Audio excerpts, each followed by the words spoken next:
नमस्कार दोस्तों, रंगमंच कहानियों में आपका स्वागत है। आइए सुनते हैं मुंशी प्रेमचंद्र की प्रसिद्ध कहानी रहस्य। बीमल प्रकाश ने सेवाश्रम के द्वार पर पहुंचकर जेब से रुमाल निकाला और बालों पर पड़ी हुई गर्द साफ की। फिर उसी रुमाल से जूतों की गर्द झाड़ी और अंदर दाखिल हुआ। सुबह को वह रोज टहलने जाता है और लौटती बार सेवाश्रम की देखभाल भी कर लेता है। वह इस आश्रम का बानी भी है और संचालक भी। सेवाश्रम का काम शुरू हो गया था। अध्यापिकाएं लड़कियों को पढ़ा रही थी। माली फूलों की क्यारियों में पानी दे रहा था और एक दर्जे की लड़कियां हरी हरी घास पर दौड़ लगा रही थी। बीमल को लड़कियों की सेहत का बड़ा ख्याल है। बीमल एक क्षण वहीं खड़ा प्रसन्न मन से लड़कियों की बाल क्रीड़ा देखता रहा, फिर आकर दफ्तर में बैठ गया। क्लर्क ने कल की आई हुई डाक उसके सामने रख दी। बीमल ने सारे पत्र एक एक करके खोले और सरसरी तौर पर पढ़कर रख दिए। उसके मुख पर चिंता और निराशा का धूमिल रंग दौड़ गया। उसने धन के लिए समाचार पत्रों में जो अपील निकाली थी, उसका कोई असर नहीं हुआ। कैसे यह संस्था चलेगी? लोग क्या इतने अनुदार हैं? वह तन मन से इस काम में लगा हुआ है। उसके पास जो कुछ था वह सब उसने इस आश्रम को भेंट कर दी। अब लोग उससे और क्या चाहते हैं? क्या अब भी वह उनकी दया और विश्वास के योग्य नहीं है? वह इसी चिंता में डूबा हुआ उठा और घर पर आकर सोचने लगा, यह संकट कैसे टाले? अभी साल का आधा भी नहीं गुजरा और आश्रम पर 12,000 का कर्ज हो गया था। साल पूरा होते होते वह 20,000 तक पहुंचेगा। अगर वह लड़कियों की फीस 1-1 रुपया बढ़ा दे तो 500 रुपये की आमदनी बढ़ सकती है। हॉस्टल की फीस 2-2 रुपये बढ़ा दे तो 500 रुपये और आ सकते हैं। इस तरह वह आश्रम की आमदनी में 12,000 सालाना की बढ़ती कर सकता है। लेकिन फिर उसका वह आदर्श कहाँ रहेगा कि गरीबों की लड़कियों को नाम मात्र फीस लेकर ऊंची शिक्षा दी जाए? काश उसे ऐसी अध्यापिकाओं की काफी तादाद मिल जाती जो केवल गुजारे पर काम करती। क्या इतने बड़े देश में ऐसी 10-20 पढ़ी लिखी देवियां भी नहीं है? उसने कई बार अखबारों में यह जरूरत छपवाई थी, मगर आज तक किसी ने जवाब न दिया। अब फीस बढ़ाने के सिवा उसके लिए कौन सा रास्ता है? इसी वक्त उसके द्वार के सामने एक तांगा आकर रुका और एक महिला उतरकर बरामदे में आई। बीमल ने कमरे से बाहर निकलकर उनका स्वागत किया और उन्हें आदर से ले जाकर एक कुर्सी पर बैठा दिया।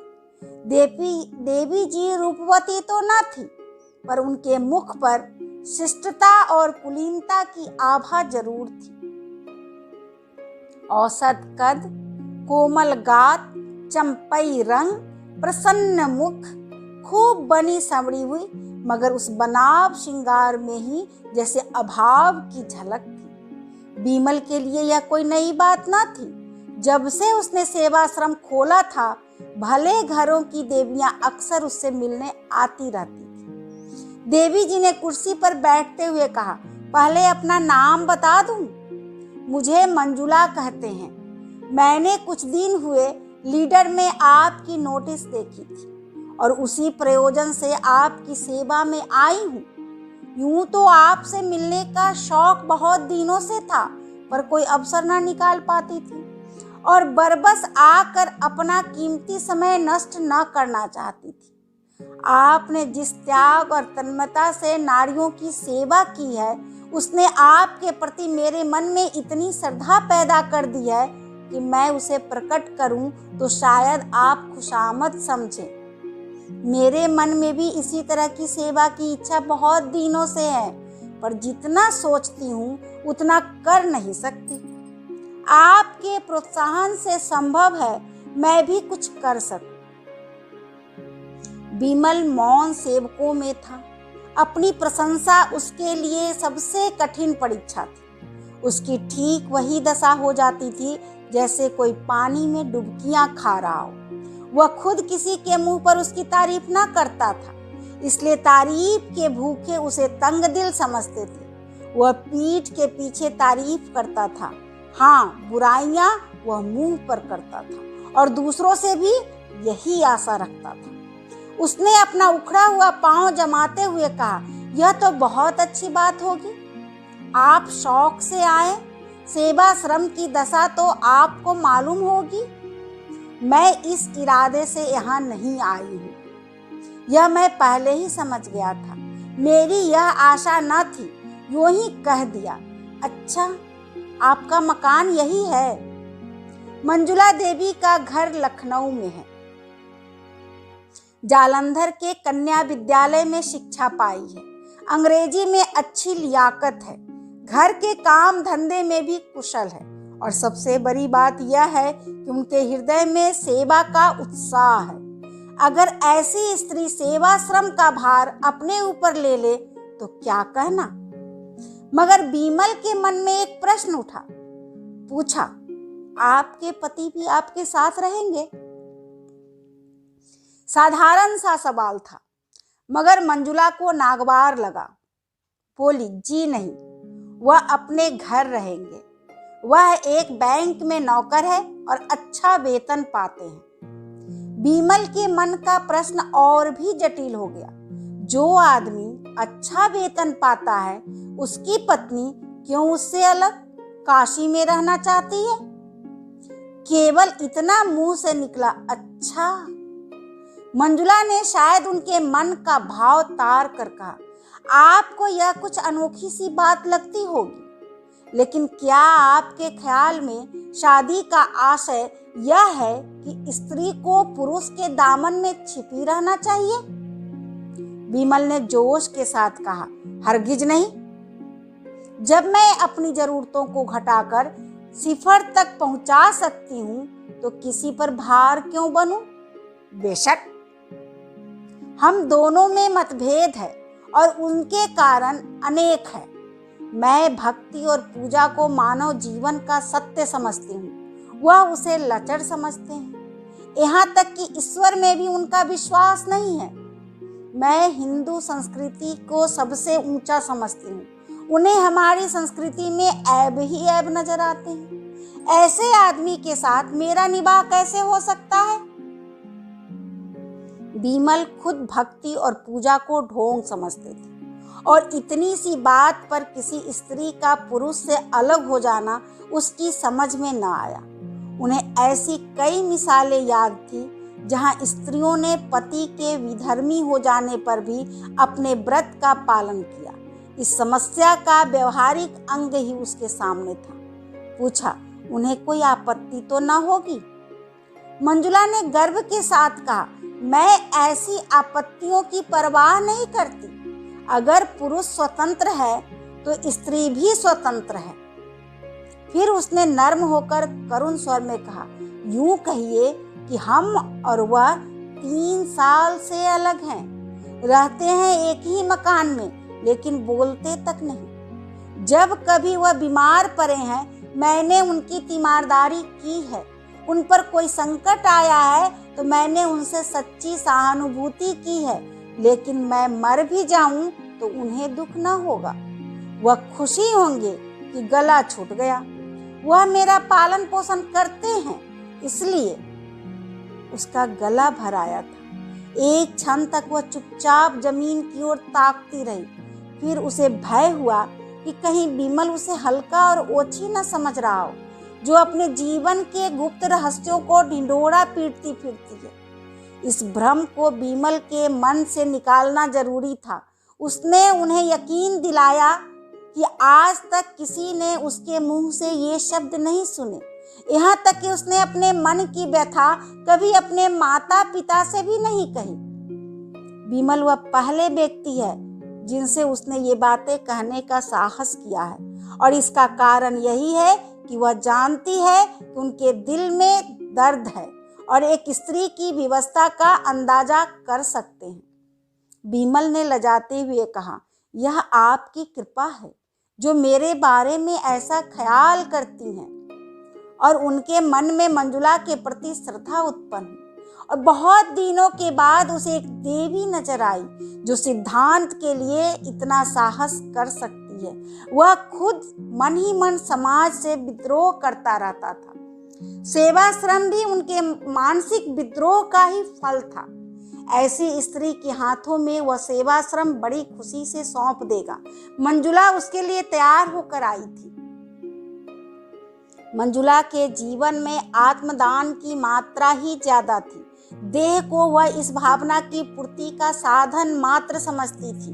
दुनिया की बड़ी से बड़ी विभूति भी उसे शांति न दे सकती थी। मिस्टर मेहरा ने उसे केवल इसलिए अरुचि थी कि वह भी साधारण प्राणियों की भांति भोग विलास के प्रेमी थे। जीवन उनके लिए इच्छाओं में बहने का नाम था। स्वार्थ की सिद्धि में नीति या धर्म की बाधा उनके लिए असन्ना थी। मगर उनसे कुछ उदारता होती और मंजुला से मतभेद होने पर भी वह उसकी भावनाओं का आदर करते और कम से कम मुख से ही उसके सहयोग करते तो मंजुला का जीवन सुखी होता। पर उस भले आदमी को पत्नी से जरा भी सहानुभूति न थी और वह हर एक अवसर पर उसके मार्ग में आकर खड़े हो जाते थे और मंजुला मन ही मन सिमट कर रह जाती थी। यहाँ तक कि उसकी भावनाएं विकास का मार्ग ना पाकर टेढ़े मेढ़े रास्तों पर जाने लगी। अगर वह इस अभाव को कला का रूप दे सकती तो उसकी आत्मा को उसमें शांति मिलती। जीवन में जो कुछ न मिला उसे कला में पाकर वह प्रसन्न होती।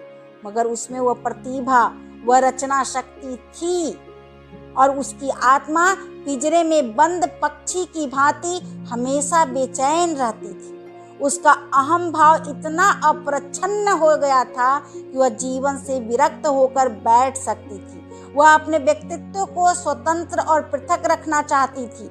उसे उसमें गर्व और उल्लास होता था कि वह भी कुछ है। वह केवल इसी वृक्ष पर फैलने वाली और उसके सहारे जीने वाली बेल नहीं है। उसकी अपनी अलग हस्ती है, अपना अलग कार्य क्षेत्र है। लेकिन यथार्थताओं के इस संसार में आकर उसे मालूम हुआ कि आत्मदान का जो आशय उसने समझ रखा था वह सरासर गलत था। सेवाश्रम में ऐसे लोग अक्सर आते रहते थे जिनसे थोड़ी सी खुशामद करके बहुत कुछ सहायता ली जा सकती थी। लेकिन मंजुला का आत्माभिमान खुशामद कर किसी तरह राजी न होता था। उनके यशगान से भरे हुए अभिनंदन पत्र पढ़ना, उनके भवनों पर जाकर उन्हें सेवाश्रम की मुआयने का न्योता देना या रेलवे स्टेशन पर जाकर उनका स्वागत करना, ये ऐसे काम थे जिनसे उसे हार्दिक घृणा होती थी। लेकिन सेवाश्रम के संचालन का भार उस पर था और उसे अपने मन को दबाकर और कर्तव्य का आदर्श सामने रखकर यह सारी नजरबदारियां करनी पड़ती थी। यद्यपि वह इन विद्रोही भावों को मकदूर भर छिपाती थी, पर जिस काम में मन न हो वहां उल्लास और उत्साह कहाँ से आए। जिन समझौतों से घबरा कर वह भागी थी वह यहाँ और भी विकृत रूप से उसका पीछा कर रहे थे। उसके मन में कटुता आती जाती थी और एकाग्र सेवा की धुन मिटती जाती थी। इसके विरुद्ध वह विमल को देखती थी और उसके चेहरे पर कभी शिकन नहीं आती। वह हास्य मुख, वही उत्सर्ग से भरा हुआ उद्दाव, वही क्रियाशील तन्मयता, छोटे से छोटे काम के लिए हमेशा हाजिर। सेवाश्रम की कोई कन्या या अध्यापिका बीमार पड़ जाए, विमल उसकी तीमारदारी के लिए मौजूद है। सहानुभूति का न जाने कितना बड़ा कोष उसके पास है कि उसमें जरा भी क्षति नहीं आती। उसके मन में किसी प्रकार का संदेह या संशय नहीं है। उसमें एक रास्ता पकड़ लिया है और उस पर कदम बढ़ाता चला जा रहा है। उसे विश्वास है इसी रास्ते से वह अपने ध्येय पर पहुंचेगा। राह में जो यात्री मिल जाते हैं उन्हें अपना संगी बना लेता है। जो कलेवा लेकर चला है वह संगियों को बांट कर खाने में आनंद पाता है। उसे नित्य परेशानियां उठानी पड़ती है, खुशामदें करनी पड़ती है, अपमान सहने पड़ते हैं, अयोग्य व्यक्तियों के सामने सिर झुकाना पड़ता है, भीख मांगनी पड़ती है, मगर उसे गम नहीं। वह कभी निराश नहीं होता, कभी बुरा नहीं मानता। उसके अंदर कोई ऐसी चीज है जो हजारों ठोकरों खाने पर भी ज्यों की त्यों उछलती और दौड़ती रहती है। अध्यापिकाएं अक्सर साधारण सी बातों पर शिकायतें करने लगती हैं, कभी कभी रूठ जाती हैं और सेवाश्रम से विदा हो जाना चाहती है। अगर धोबन ने कपड़े खराब धोए या कहारिन ने उनकी साड़ी में दाग डाल दिए या चौकीदार ने उनके कुत्ते को दुत्कार दिया या उनके कमरे में झाड़ू नहीं लगी या ग्वाले ने दूध में पानी मिला दिया, तो इसमें सेवाश्रम के अधिकारियों का क्या दोष। मगर इन्हीं बातों पर यहाँ रोना गाना मच जाता है। दुनिया सिर पर उठा ली जाती है और बिमल सेवक की भांति अनुनय विनय करके उनका गुस्सा ठंडा करता है, उनकी घुर्कियां सुनता है और हंसकर रह जाता है। फल यह है कि अधिकारियों को उस पर श्रद्धा होती जाती है। वह उसे अपना अफसर नहीं, अपना मित्र और बंधु समझती है।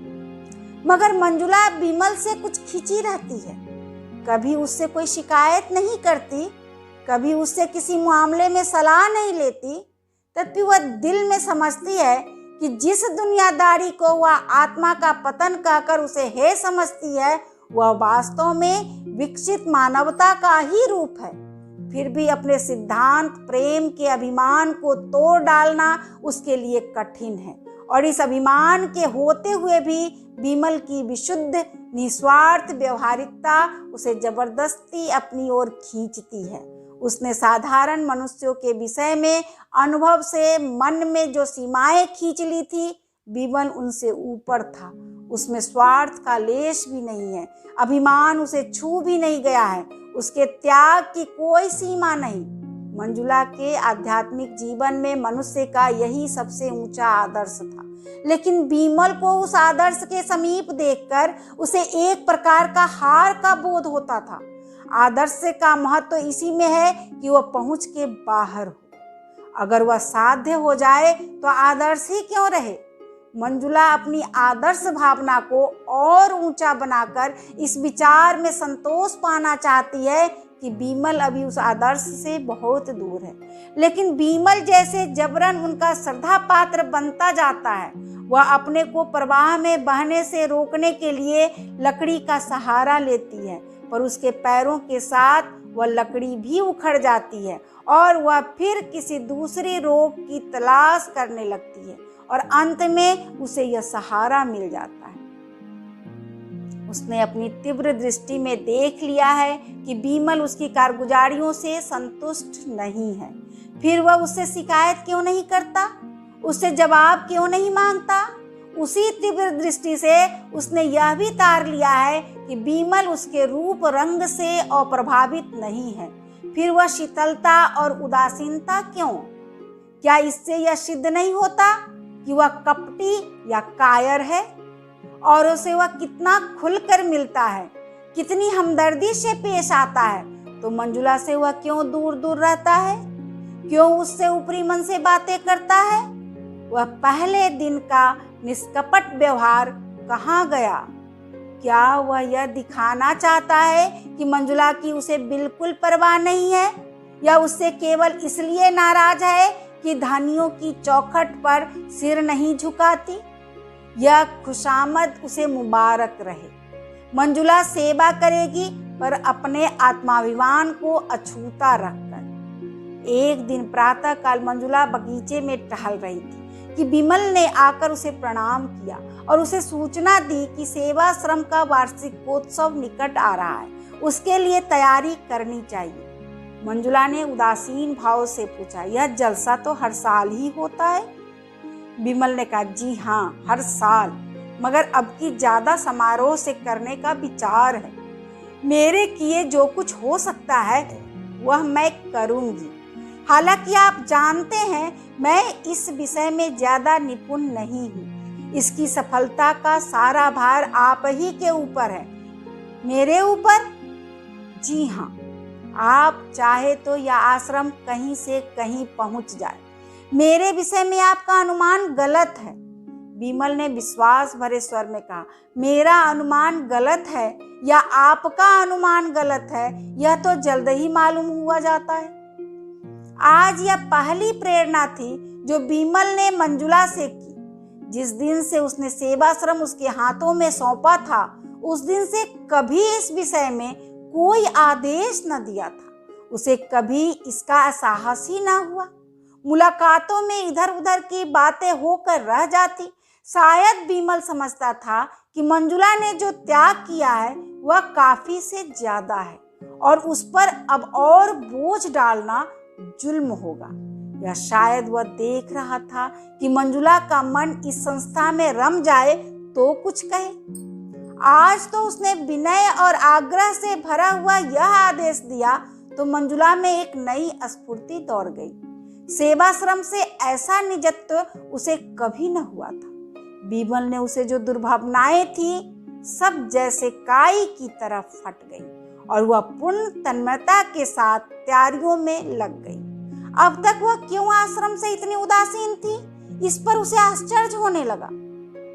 एक सप्ताह तक वह रात दिन मेहमानों के आदर सत्कार में व्यस्त रही। खाने तक की फुर्सत न मिलती। दोपहर का खाना तीसरे पहर मिलता। कोई मेहमान किसी गाड़ी से आता, कोई किसी गाड़ी से। अक्सर उसे रात को भी स्टेशन जाना पड़ता। उस पर तरह तरह के कर्तव्यों का रिहर्सल भी करना पड़ता। उसे अपने भाषण की तैयारी अलग। इस साधना का पुरस्कार तो मिला कि जलसा हर एक दृष्टि से सफल रहा और कई हजार की रकम चंदे में मिल गई। मगर जिस दिन मेहमान रुखसत हुए उसी दिन मंजुला को नए मेहमान का स्वागत करना पड़ा, जिसने 3 दिन तक उसे सिर न उठाने दिया। ऐसा बुखार उसे कभी न आया था। 3 ही दिन में ऐसी हो गई जैसे बरसों की बीमार। बिमल भी दौड़ धूप में लगा हुआ था। पहले तो कई दिन पंडाल बनवाए और मेहमानों की दावत का इंतजाम करने में लगा रहा। जलसा खत्म हो जाने पर जहां जहां से जो सामान आए थे उन्हें सहेज सहेज कर लौटाने की पड़ गई। मंजुला को धन्यवाद देने का भी मौका न आ सका। किसी ने कहा जरूर कि देवी जो बीमार है, मगर उसने समझा थकान से कुछ हरारत हो आई होगी। ज्यादा परवाह न की, लेकिन चौथे दिन खबर मिली कि बुखार अभी तक नहीं उतरा और बड़े जोर का है। तो वह बदहवास दौड़ा हुआ आया और अपराधी भाव से उसके सामने खड़ा होकर बोला, अब कैसी तबीयत है? आपने मुझे बुला क्यों न लिया? मंजुला को ऐसा जान पड़ा जैसे एकाएक बुखार हल्का हो गया है। सिर का दर्द भी कुछ शांत हुआ जान पड़ा। लेटे लेटे विवश आंखों से ताकती हुई बोली, बैठ जाइए, आप खड़े क्यों हैं? फिर मुझे भी उठना पड़ेगा। बिमल ने इस भाव से देखा मानो उसका बस होता तो यह सारा ताप और दर्द खुद ले लेता। फिर आग्रह से बोला, नहीं नहीं, आप लेटी रहें, मैं बैठ जाता हूँ। इसका अपराधी मैं हूँ। मैंने ही आपको इस जहमत में डाला। मुझे क्षमा कीजिए। मैंने आपसे वह काम लिया जो मुझे खुद करना चाहिए था। मैं अभी जाकर डॉक्टर को बुला लाता हूँ। क्या कहूँ, मुझे जरा भी खबर न हुई। फिजूल के कामों में ऐसा फंसा रहा।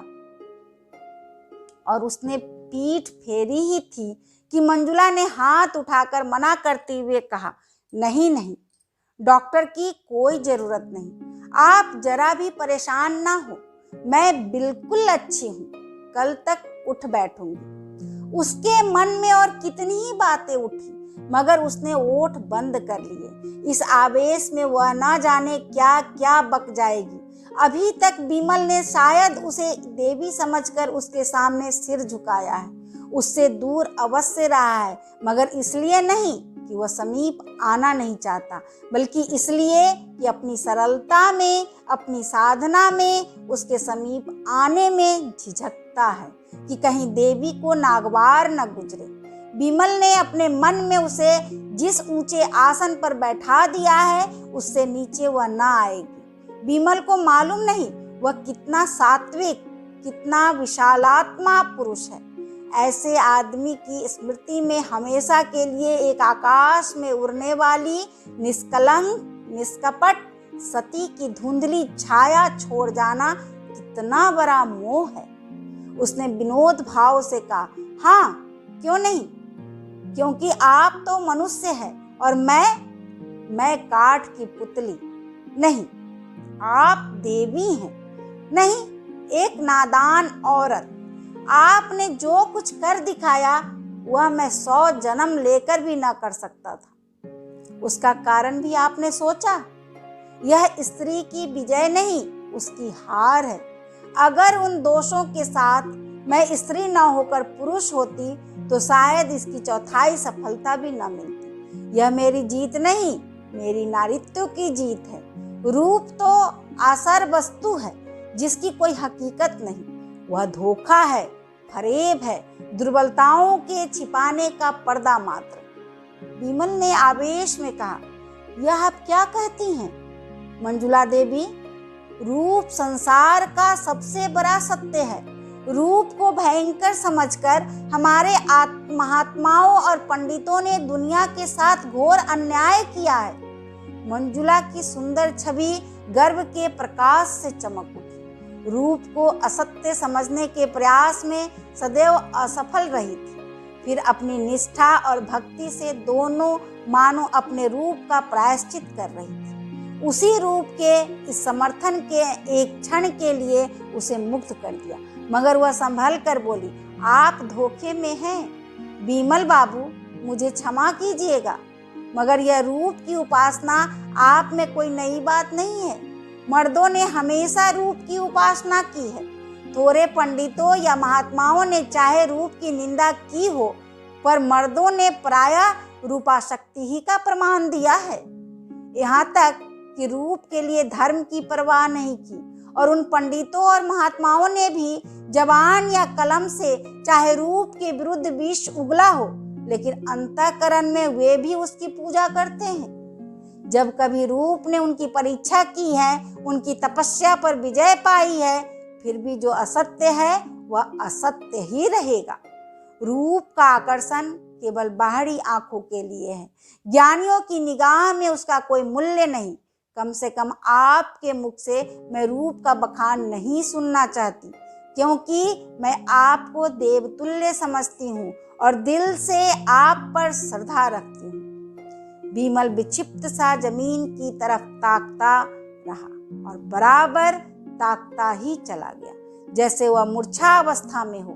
फिर चौंक कर उठा और अपराधियों की भांति सिर झुकाए संदिग्ध भाव से कदम उठाता हुआ कमरे से निकल गया, और मंजुला निश्चिंत बैठी रही।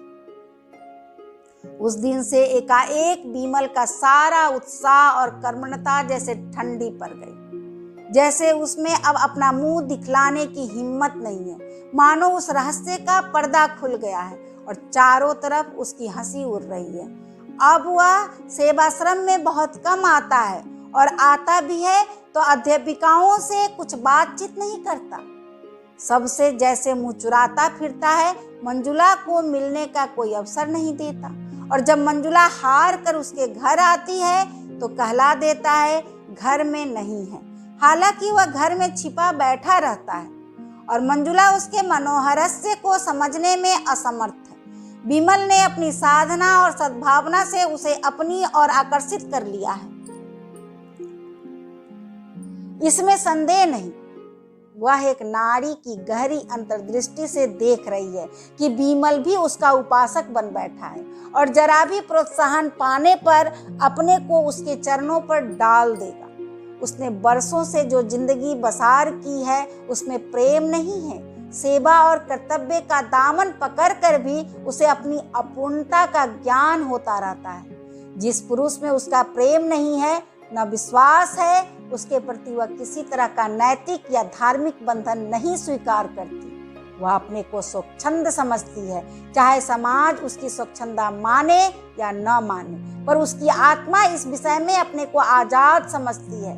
मगर बिमल की नजरों में आदर और भक्ति पाने का मोह उसमें इतना प्रबल है कि वह उस स्वच्छंदता की भावना को सिर नहीं उठाने देती। वह बिमल से संसर्ग की घनिष्ठता तो चाहती है, पर अपने आत्माभिमान की रक्षा करते हुए।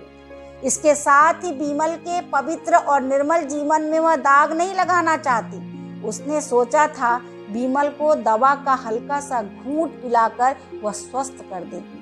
वह स्वस्थ होकर उसके मनोद्यान में आएगा, फूलों को देखकर प्रसन्न होगा, हरी हरी धूप पर लेटेगा, पक्षियों का गाना सुनेगा। उससे वह इतना ही संसर्ग चाहती थी। दीपक के प्रकाश का आनंद तो दीपक से दूर रहकर ही लिया जा सकता है। उसे स्पर्श करके तो अपने को जला सकता है, मगर अब उसे मालूम हुआ कि दवा की वह घूंट बाधा को हरने के बदले एक दूसरा रोग पैदा कर गई। बिमल ने निर्लेप होकर रहने की शक्ति न थी। वह जिस चीज की ओर झुकता था, तन मन से उसी का हो जाता था, और जब खींचता था तो मानो नाता ही तोड़ लेता था। उसके इस नए व्यवहार को मंजुला अपना अपमान समझती है और मन यहाँ से उचाट हो जाता है। आखिर एक दिन उसने बिमल को पकड़ ही लिया था। मंजुला जानती थी बिमल रोज दरिया किनारे सैर करने जाता है। एक दिन उसने वहीं जा घेरा और अपना इस्तीफा उसके हाथ में रख दिया।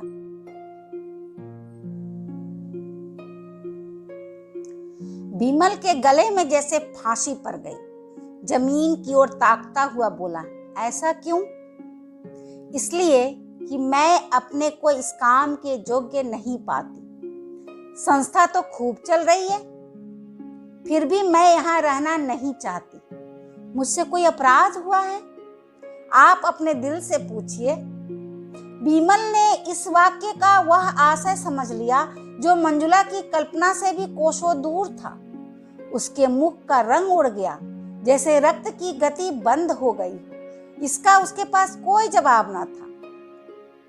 ऐसा फैसला था जिसकी कहीं अपील न थी।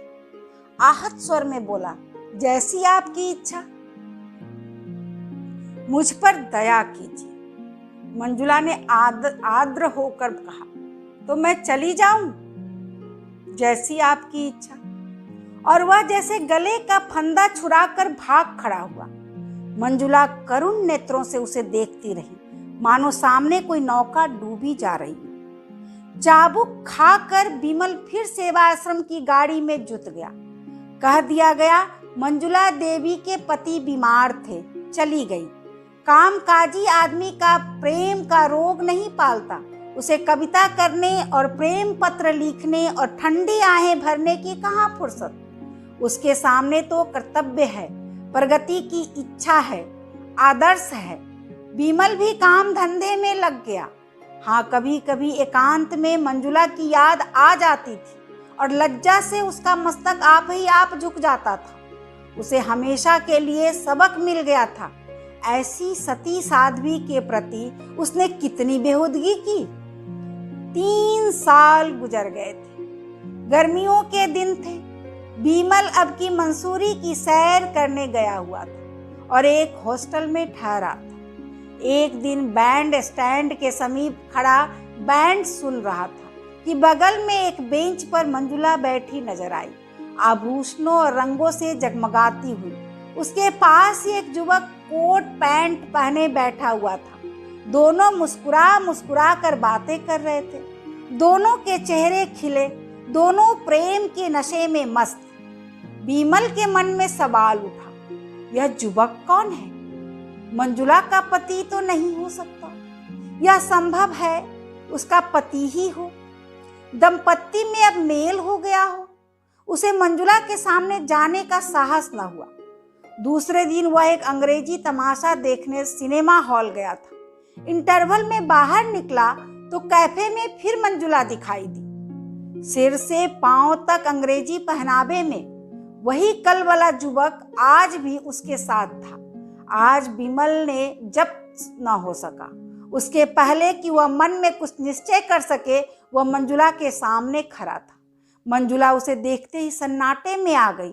मुंह पर हवाइयां उड़ने लगी, मगर एक ही क्षण में उसने अपने आप को संभाल लिया और मुस्कुरा कर बोली, हेलो विमल बाबू, आप यहाँ कैसे? और उसने उस नवयुवक से विमल का परिचय कराया। आप महात्मा पुरुष हैं, काशी के सेवाश्रम के संचालक, और यह मेरे मित्र मिस्टर खन्ना है, जो अभी हाल में इंग्लैंड से ICF होकर आए हैं। दोनों आदमियों ने हाथ मिलाए। मंजुला ने पूछा, सेवाश्रम तो खूब चल रहा है? मैंने उसकी वार्षिक रिपोर्ट पत्रों में पढ़ी थी। आप यहाँ कहाँ ठहरे हुए हैं?